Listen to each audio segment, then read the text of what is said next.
Hello.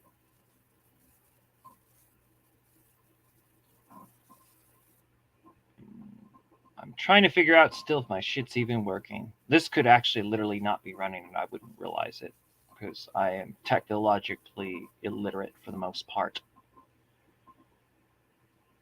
Um, yeah.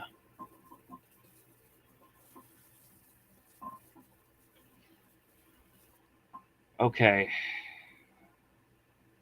Give me a second here.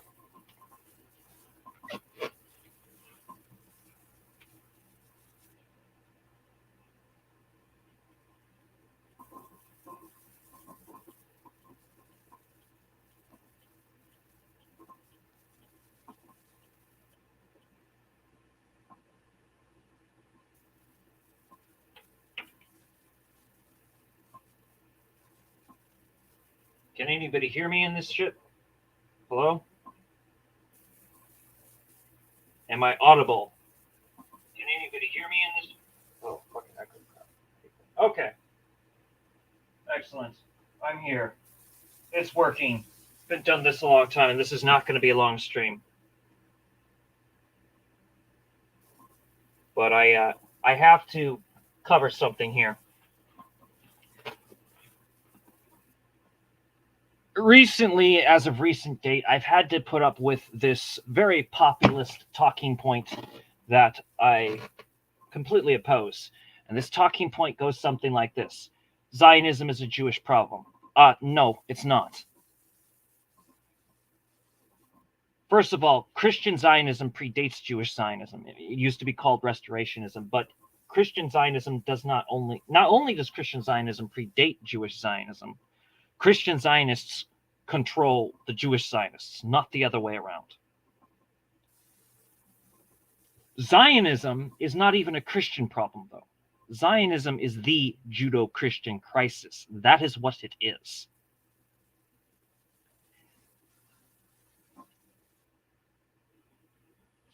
Another thing that everybody seems to keep forgetting is the primary reason why Judaism is opposed to Zionism is because of the Talmud. Yes, that very text that is constantly slandered by both anti-Semitic Nazis and white nationalists, as well as Zionists. Of course, they also like to twist the Talmud whenever they want. But the Talmud is actually more slandered than the Quran. What is the Talmud? Well, to make it comprehensible to Muslims, the Talmud is like the Hadith. If there's a Christian equivalent, it would be the canon laws of catechism. That is what it is. It's more than that, but I mean, ultimately, if you read the Jewish scriptures, it references the oral law. The oral law is actually referenced in the written law. It is referenced in there. And so there are notions that the Talmud is stuff written by the rabbis. Bullshit. Fucking bullshit. No. The oral law actually predates the written law. By the admission of the written law, this is obvious. But there's something in the Babylonian Talmud. By the way, there is two Talmuds. There's the Jerusalem Talmud, which was written not in Jerusalem, but right outside of Jerusalem. And then there is the Babylonian Talmud. And the Babylonian Talmud has supremacy over the Jerusalem Talmud. Reasons being that the Babylonian Talmud is written in pure exile. And Judaism is ultimately a religion of exile.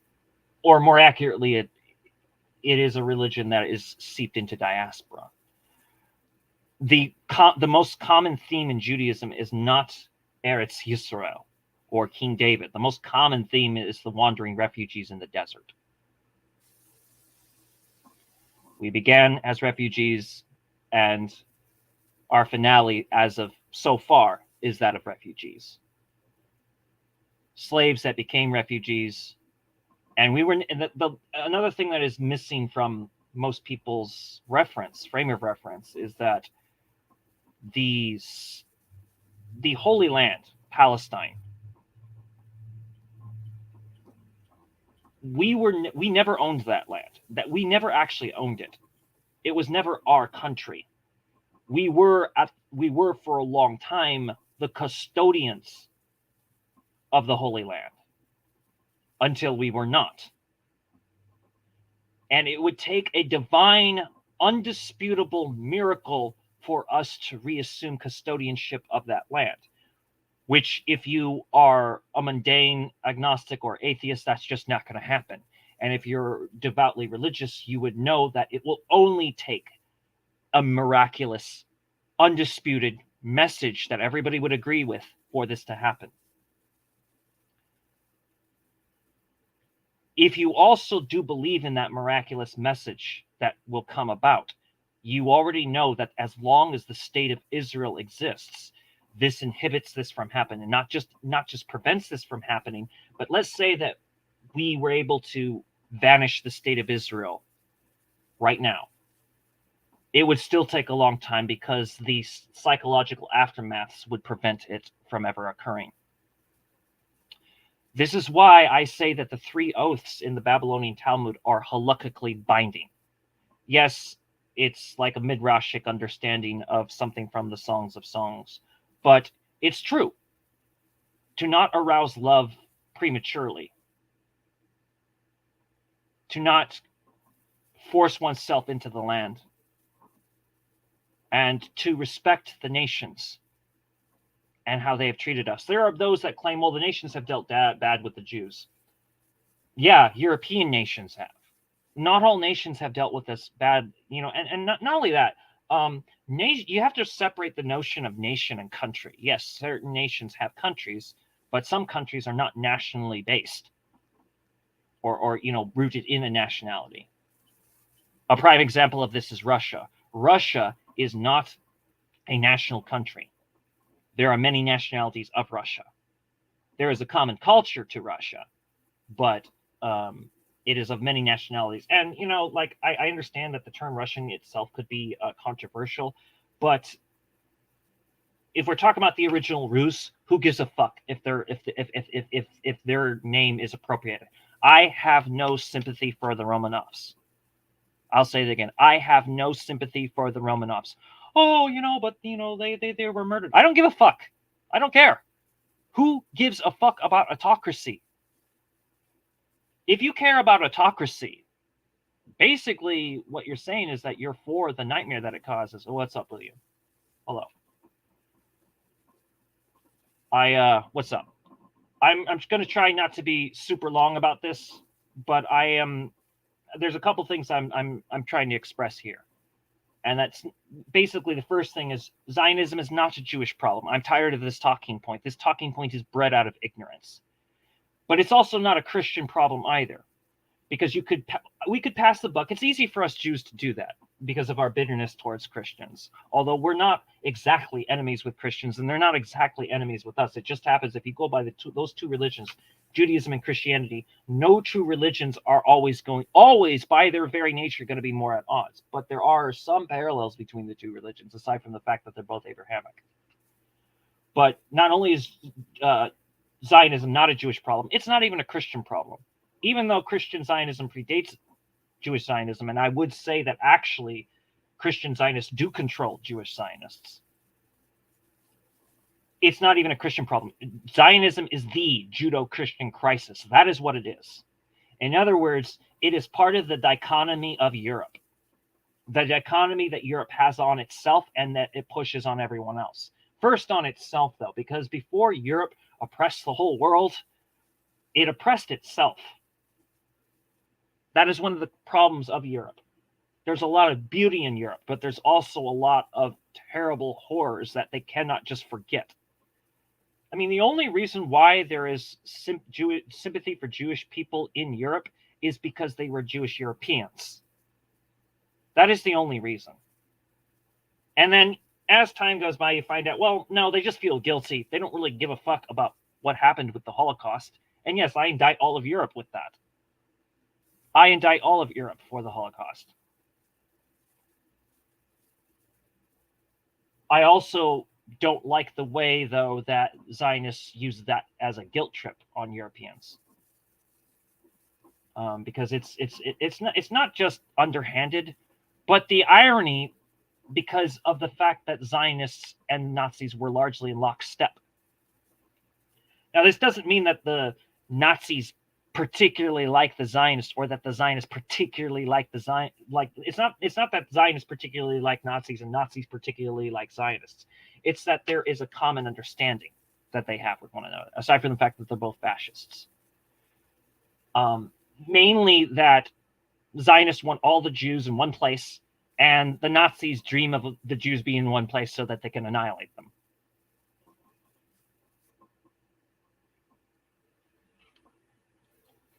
Absolutely correct.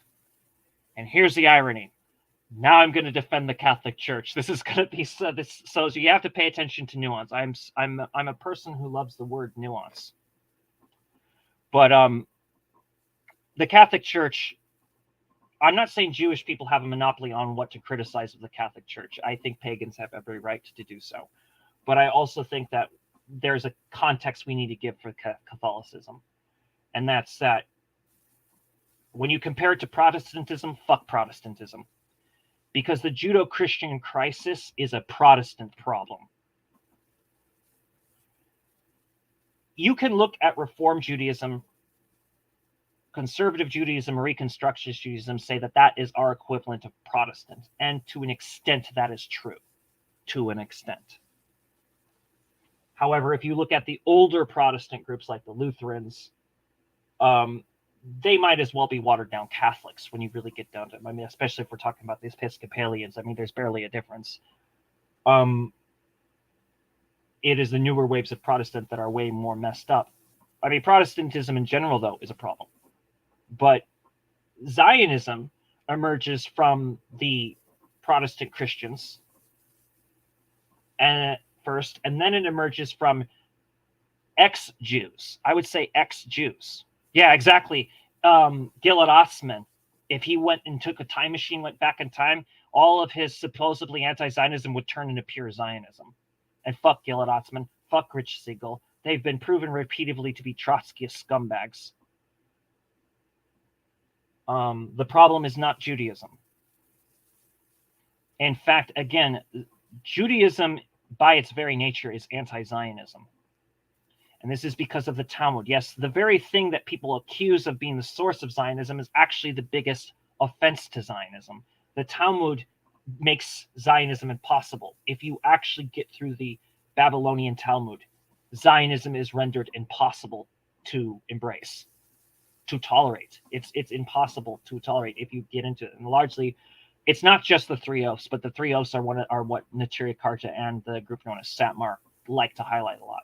But what are the three oaths? The three oaths are basically not to arouse the love, and this is based in the Songs of Songs. And the idea basically is that if we were to rush into Palestine and try to proclaim the Messianic age, we would cause upheaval. This is not how it works.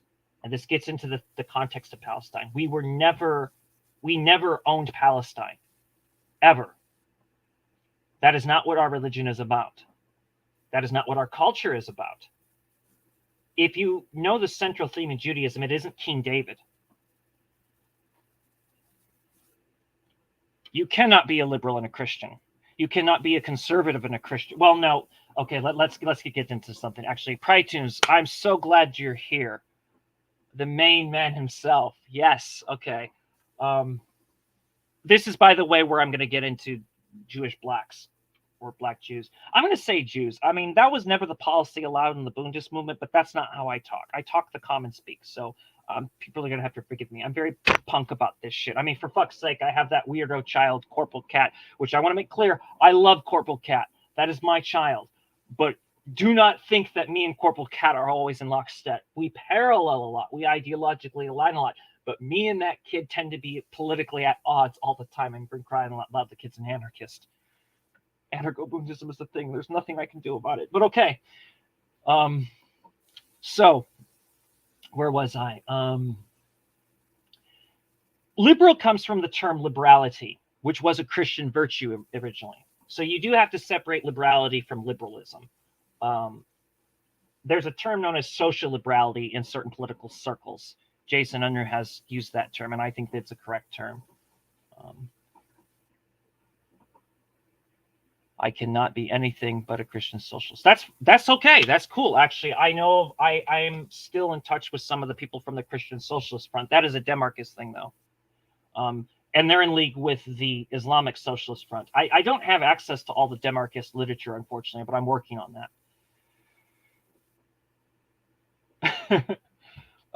Well, you're actually very well favored in the MRM network. I don't know if you know that.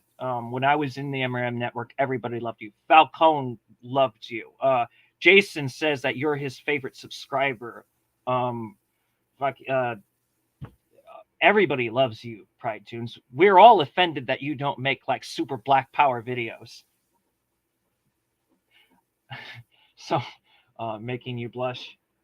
You're making me blush. What about me? Has anybody considered how this makes me feel? You're making me blush, Pride Tunes. So anyway, the context of where I was going with this is that Zionism is not a Jewish problem, but to be fair, we have to be very honest. It's not a Christian problem either. This is part of what Protestantism brought the world. This is part of what atheism, agnosticism, and let me clarify, I don't mean atheists and I don't mean agnostics. True atheists cannot believe in atheism because the ism implies an ideology. True agnostics cannot believe in agnosticism because that implies an ideology. And I'm going to say something else. I oppose the bi-romantic flag. So I'm going to clarify something to people.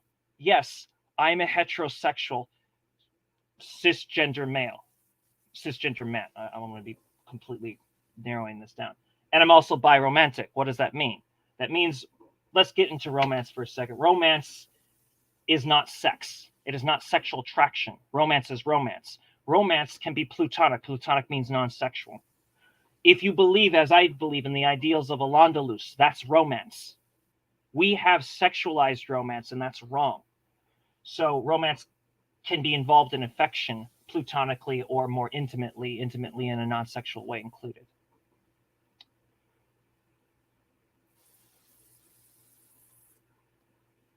Evangelical Christians are at the root of all things Zionist, whether Jewish or Christian.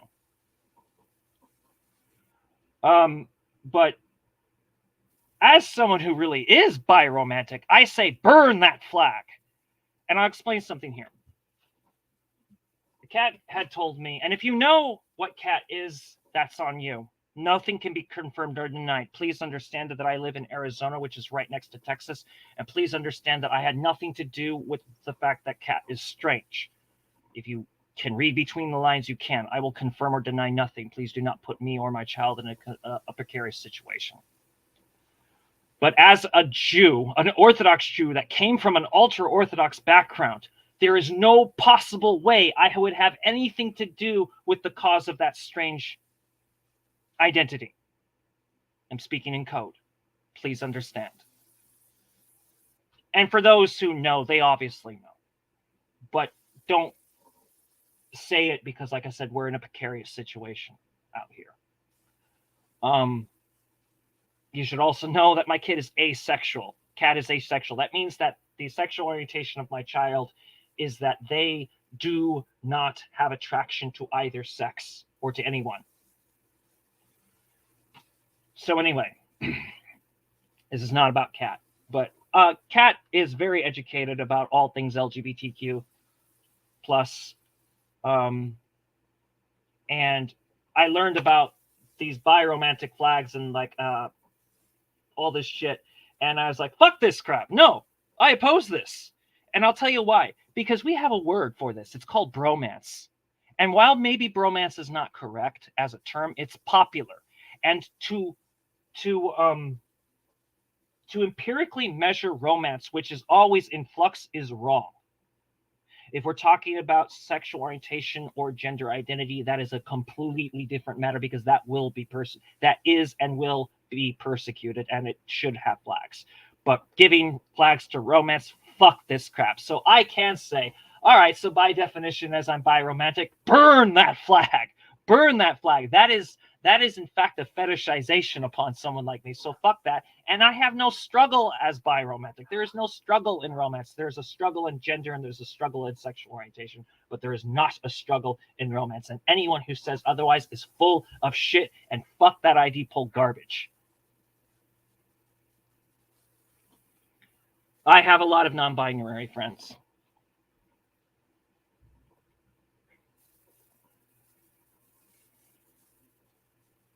Non-binary can be queer, not just trans. I tend to be a lot more understanding to what queer is, but I have empathy for the trans community because I see what they go through. I still see it. It doesn't stop. And I am going to make an announcement. Me and Red Pagan are planning a stream because together we're going to confront Jeffrey Marsh. Because there is an issue where a lot of trans people don't want to face the fact that gender warriors exist and what gender warriors are. Like when Jeffrey Marsh's fan base went after that Muslim woman, that is an action of gender warriors. It exists. Now, I do understand that the trans community is scared, and of course they're scared. Look, again, I will bring you back to Texas. What the fuck are they doing in Texas? But I reached out to Red Pagan because Red Pagan is probably the bravest trans woman I know online. That's not to say my buddy Stone that she's not brave, but, you know, Stone and I take breaks from one another because we drive each other nuts. But if anybody knows anything about me and Stone, we are thick as thieves, me and her. Anyway. And I'm not a thief. And taking from Walmart is not thievery. It's repossession. Now, if you steal from the pharmacy or if you point a gun at anybody that's a service worker, that is wrong.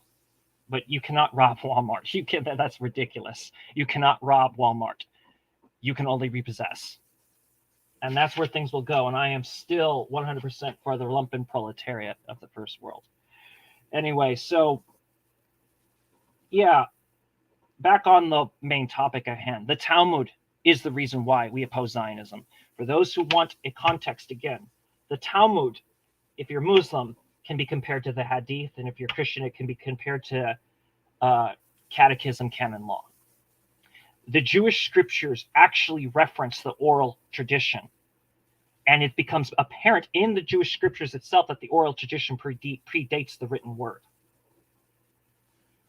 It is largely, isn't it ironic that as the Catholics further and further started to regret what was done in their name, largely because, and I know that sounds simplistic, but the reason why Catholics continued to do some of the first massive war crimes in the last 2,000 years is because of illiteracy, because they couldn't read Latin. Meanwhile, the Eastern Orthodox churches and Oriental Orthodox churches, because the Greek Orthodox could read Greek, they could translate that Greek into other languages, and the Syriac Orthodox Church, they could translate the Aramaic into, you know, different languages for people. So literacy was actually done in the East churches, but the West Church was illiterate. If they had Demarchist, yes, a Demarchist is not to be confused with anarchist. Demarchists are people who believe that socialism really must go hand in hand with direct democracy. You can find 4 videos that are on Dr. Weisfeld's channel where he interviews me on these matters. You cannot find them because here's the irony. Marxists and anarchists consistently bullied us online and hacked into several websites, because the truth is we are way more appealing than Marxism or anarchism. However, if you want to know what you can trace us to, you can trace us to the works of Gaddafi, Dr. Weisfeld, to a lesser extent Chris Hedges, and Nassar. Also certain people like Nelson Mandela, yes, Arafat. And yes, we are aware of the problems of these people. That's one of the reasons why Demarchism was started, because we conceded that the anarchists and the Marxists had been correct, that social democracy is bullshit. But we hold the values that the non-alignment movement had, but we concede largely that Maoists are correct about what's necessary. We just don't hold to their exact ideological positions. You are fine. I've derailed myself here quite a few times. You're welcome. So, seeing this from you is just amazing. I love that. I don't know how I became such in good graces with you, but I appreciate it. Dark Snovia loves you too, by the way, Prytums. Like I said, that the MRM network holds you in very high regard.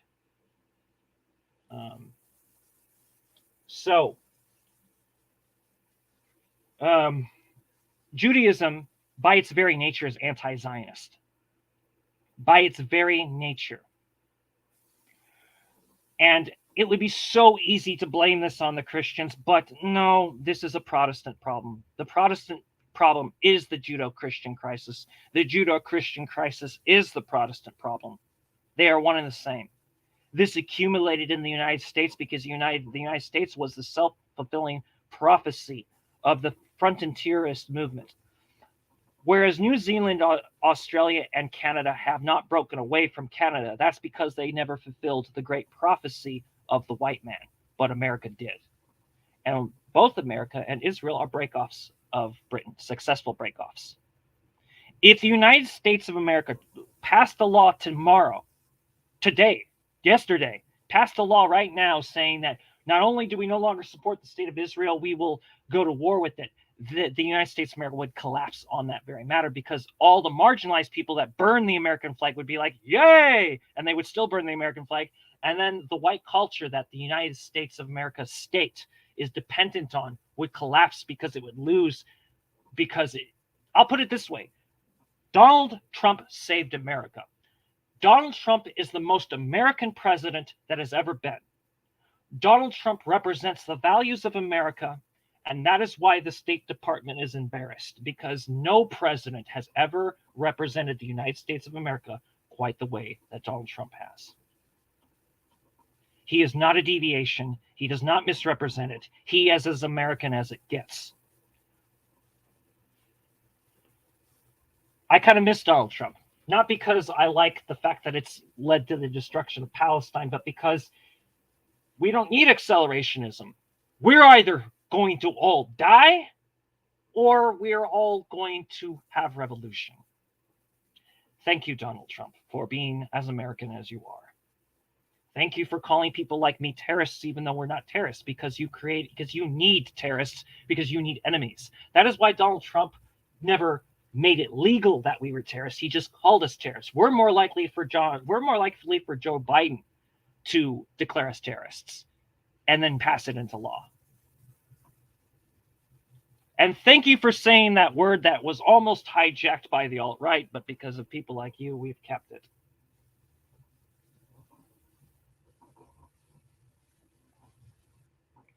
So, what is a terrorist? I don't give a fuck about the legal definitions. I define the terrorists by looking at the Weather Underground, and fuck the Weather Underground, because I'm going to be real. Terrorism is a stupid tactic. Yeah, we're going to make demands. We're going to coerce people into agreeing with us. Never works. Never works. It doesn't work. And yeah, you want to know what a terrorist is? A real terrorist organization. Study the Weather Underground. But yeah, like, the interesting thing about the state of Israel is that they're known as apparently so pro-LGBTQ. No, only Tel Aviv is that way on the surface. But actually, they don't do shit for LGBTQ people. It just so happens that the LGBTQ struggle was amplified in Israel for a while because of the liberal culture of Tel Aviv. And these protests in Israel is not proof that Israel's a good culture. It's proof that Israel is imploding because of its contradictions. The United States of America and Israel are both going to end. I'm not saying that we should cheer other imperialists. I'm saying it's like this. Is imperialism the primary contradiction? Yes, I think that the Marxist-Leninist line on this was always correct. You don't have to be a Marxist-Leninist to agree with that. However, I also subscribe to Donna Newman's better theory of permanent revolution, which kind of throws away Trotsky's permanent revolution And then it goes like this, basically. There is primary and secondary contradiction, but then there's primary contradiction within primary contradiction. So in general, we are all against imperialism. So I acknowledge imperialism to be the higher contradiction. However, in particular, as a Jewish person, Zionism is the primary contradiction, because it's basically like if you cut off someone's face and then you parade it around in the face, but yet the person that just got killed for his face being cut off is the person that gets blamed. That is what Zionism does. That's worse than a Nazi. You can spot a Nazi, but a Zionist, like I said, if they were to wear my skin as a suit, and then my people get blamed for what they're doing. You know, as soon as Trump did that, said that Jerusalem was the capital of Israel, all I could say is, holy fuck, we're going to get blamed for this shit. And that's not narcissistic. That's not like, oh, you're just worried about yourself. No, Muslims were in favor of a Zionist state before there was one. We were the only ones that opposed Zionism. Learn your fucking history. You sure curse a lot. I'm a Bundist, though. You see, we were doing the Black Panther shit before the Black Panthers were. The majority of the Jewish partisans in the Warsaw Uprising were Bundists. Some of them were Marxists, some of them were anarchists, and very few were Zionists. Mostly Zionists opposed it, until certain Zionists were like, "Oh fuck, we can no longer play around with this." But they like to act like the partisans was their thing. No, the partisans was exclusively a Bundist campaign. Exclusively. There's a friend of mine that's really close that I'm not going to mention by name, but she is not the only person to say this to me. She's now the second person. There's 3 people that have said this to me. And recently, yesterday, somebody else said this to me, and I'm just sick and tired of hearing it. And it goes like this. Stalin had to be in favor of Israel because had he not, the British would have kept it. I call bullshit on that. That is some serious twisted nonsense. That's some serious. This is what I don't like about Marxists. They come from these usually post-Christian backgrounds, and they turn a vacuum effect occurs. Like the void is filled by turning Marx into a god, or Lenin, or Stalin, or Mao, or Engels. They turn these people into gods to fill the void because religiosity is a matter of orientation just as much as homosexuality is a matter of orientation. Hurts to say, but it's still fucking true. So the basic line was, like I said, there's 3 people that have said this to me now, just as 5 people have now said to me that Zionism is a Jewish problem. And no, it's not. It's the Judeo-Christian crisis. It is particularly a Protestant problem.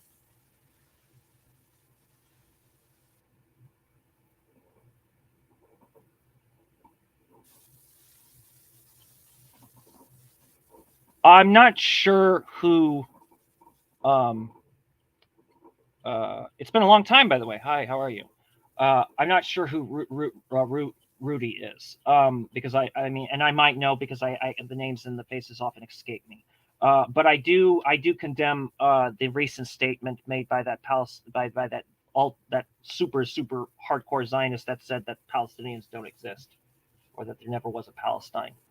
I'll tell you what, Nook. I will look that up for you as to who is Rudy. But anyway, where I was before, mentioning that Zionism is not really a Jewish problem, and to be fair, it can't even be called a Christian problem. It is precisely as a Protestant issue, the Judeo-Christian crisis that it is. And getting back on the thing with Stalin, the problem with this logic that Stalin had to support Britain, because again, this is a clear, obvious thing to me, and not just me. This is something Demarchists notice, is that when you let go of your religion, Marx, Engels, Lenin, Stalin, and Mao, all very interesting people. I don't care for the first 2. I don't really care for Marx or Engels, though, to be honest.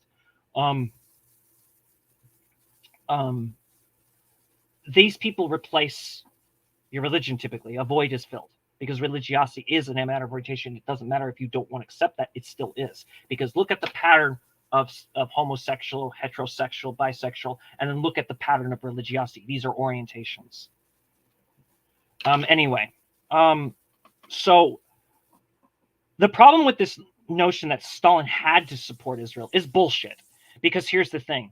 The Balfour Declaration, as piece of shit as it was, as colonialist as it was, did acknowledge a Palestinian state. The Zionists never did. It acknowledged both a Jewish state and a Palestinian state. That's such bullshit right there. Of course, this is also why this is the root of the two-state solution. The root of the two-state solution predates the Zionist state itself. It doesn't exactly predate the Zionism, but it predates the state of Israel. So Lord Balfour really is the author of the two-state solution. The two-state solution predates the founding of 1948 Israel. It even predates the first settlers before that. However, who predates the first settlers? Meir Shrim, the Jewish Palestinian community, which to this day they wave Palestinian flags. They all speak Yiddish. Some of them speak Yiddish and Arabic. And I'm going to, before I get back on the problem with this cognitive dissonance with Stalin, and anybody who knows me knows that I really like Stalin, so I'm not anti-Stalin. Anybody who tries to put that on me is lying. I just reserve the right to point out that Stalin did do fucked up things. No, I'm not exaggerating what the purge is. I'm not going along with that stupid mythology about the doctor's plot that pretty much didn't really happen. I mean, it didn't happen the way people said that it happened. I'm talking about the fact that he had no right to endorse the state of Israel's existence. You cannot say, oh, well, the British would have kept it. Yeah, except that the British acknowledged the Palestinians. The Zionists never did. I don't believe in lesser evilism, but if we're going to play that game, then the British would have been the lesser evil, not the Zionists, if you want to play that bullshit. But anyway, so back to where I said before, Judaism is inherently anti-Zionist because of the Talmud. The Talmud, which is not a disgusting book, it's more slander than the Quran even. The Talmud, if you want to have a parallel of what the Talmud is, you can look at the Hadith that the Muslims have. You can look at the Catechism, canon laws that the Catholics have. It's a similar notion. But if you read the Jewish scriptures, the oral tradition is already referenced in there. It's obvious that the oral tradition predates the scriptures. The reason people have a problem with this is because both Christians and Muslims want to co-opt Judaism. They've both tried to do this repeatedly. The Muslims, not so much, but they do try to do that. You ever hear how a Muslim says, well, I try to be a good Jew and Christian as a Muslim? I have nothing but profound respect for Islam, but Islam is not true. It's not. Hinduism and Sikhism are more true than Islam. It's nothing against my Muslim brothers. I literally mean that, brothers. But Islam comes with the caveat of lies, just as much as Christianity. It just so happens Muslims are more honest than Christians in their religion. And I mean no offense to anybody who is Christian. I am speaking directly from a Jewish point of view. I'll put it this way. There are no Christian reverts to Islam and no Jewish reverts to Islam. There are Christian and Muslim reverts to Judaism, though. And that's the truth. That being said, we are not supposed to be enemies with the Christians or the Muslims. We're not supposed to be. They are related to us. We are related to the Christians, despite the fact that the Christians and the Jews are constantly at odds. We are related to them. We are related to the Muslims. That should be glaringly obvious if you look at the parallels between the two rituals of the two religions. But one of the mistakes that is made is that Jewish people, we think that we have a monotheist religion. We do not have a monotheist religion. We have a pantheist religion. Not pantheist, we have a pantheist religion. Islam is monotheist. A lot of Christians think that their religion is monotheist. No, it's Trinitarian. And non-Trinitarian Christians are sus. I hope the millennials are happy that I've adopted your stupid words like sus and you make me weak and all that shit. So, the point ultimately is that we opposed Zionism before anybody else did. When even Muslims were okay with the idea of a Jewish state, we opposed it. This is something that for years has been kept swept under the rug. And that's because, I'll put it this way. The alt-right is smart enough to know that we're not trying to replace the white man with ourselves. We're trying to replace the white man with indigenous and black people. They know it. They've called that out.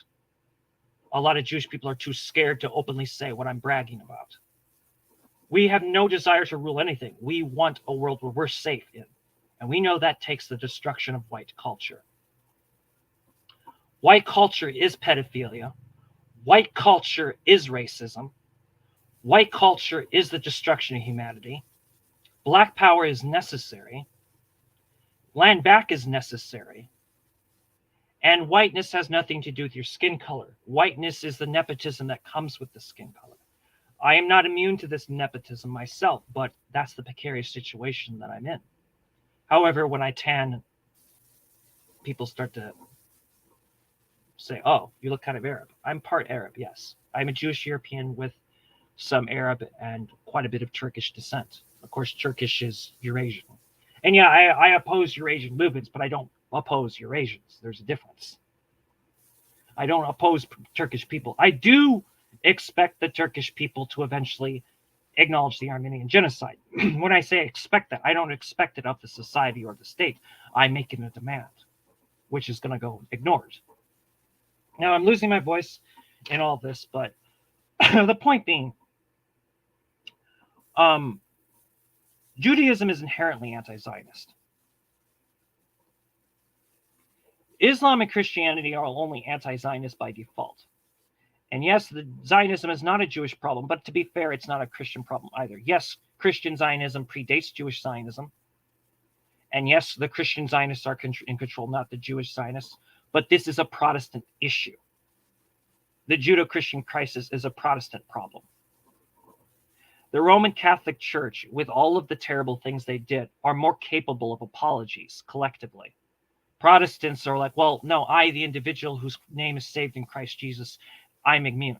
That is the problem with the Protestants. The Protestants are against accountability. They are the first faith system. I don't even call them a religion. They're the first spirituality. Let's call that shit what it is. The disgusting thing that is spirituality. Where you can believe and do whatever you want. This popular, gosh, atheists are more critiqued than spirituality. Have you noticed that? But this gets into another thing. True atheists cannot abide by atheists. True atheists cannot abide by atheism. And true agnostics cannot abide by agnosticism. Because if you're an atheist, why the fuck do you need an ism? And if you're an agnostic, even more so, why do you need an ism? However, every deist is for deism. Deism is problematic. So, because deism is not the believer equivalent of agnostic and atheist. There's something else about that, and I could get into that. But since I'm no longer part of the MRM network, now I can basically troll Uncle Thomas because I have a certain level of plutonic affection for the man. So hopefully Anouk will share this with Uncle Thomas, and you guys can be free to stream or critique. I probably won't watch such a critique, but since I'm no longer part of the MRM network, not on political grounds, but because I have empathy for the isolated, privileged Christian that is Uncle Thomas, have to make fun of you. You're white. Hey, man, the guy openly says he's a cracker, and I respect him for that. I also respect that he says a lot of stuff that gets shit on by communists that I actually understand perfectly. But anyway, I do not align politically with any fascists. I oppose fascism. I don't debate fascists. I just have the question, how fascist are you? Why are you a fascist? If you are a fascist. And as far as Uncle Thomas goes, yeah, I'm mentioning that because Anouk was kind enough to come over here, and I might as well mention that since I'm no longer part of the MRN network, and it would be problematic for them to engage with him on religious grounds. As a Jewish person, I should be allowed to talk to Uncle Thomas, and as a person in Arizona right next door, I should be able to talk to him. Anyway, Judaism is inherently anti-Zionist. be good to each other, and the white man is still gay.